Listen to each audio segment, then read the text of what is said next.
টানা বর্ষণে লন্ডভন্ড রাজধানী ঢাকা। বৃষ্টি থামার পর দীর্ঘ সময় পার হলেও পানি নিষ্কাশন ব্যবস্থা অকার্যকর থাকায় জলজটের শহর ছিল ঢাকা।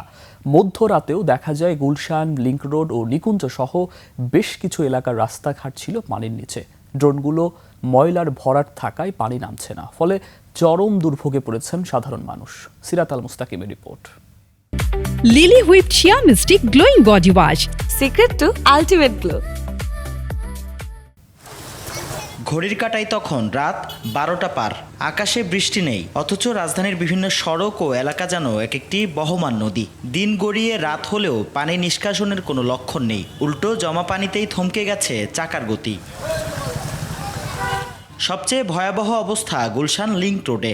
এখানে তো পানি কমেইনি, উল্টো সড়কের প্রায় অর্ধেক অংশ ধসে পড়েছে। ফলে মাঝরাতেও এই ব্যস্ততম সড়কে ভোগান্তির চরমে পৌঁছায় ঘরমুখী মানুষের। আগে ভালো ছিল, আজকে বৃষ্টির পর হঠাৎ রাস্তা ভেঙে গেছে। এই যে পানি পারে যাচ্ছি, রিক্সা ভাড়া বেশি, অল্প একটু ভাঙছে, তারপরে যখন আস্তে আস্তে স্রোত বাড়লো তখন আস্তে আস্তে মনে করেন কিনার নিয়ে বেশি করে ভেঙে। এদিকে রাতভর নিকুঞ্জ এলাকার চিত্র ছিল আরও করুণ। প্রায় 24 ঘন্টা ধরে পানিবন্দী হাজারো বাসিন্দা।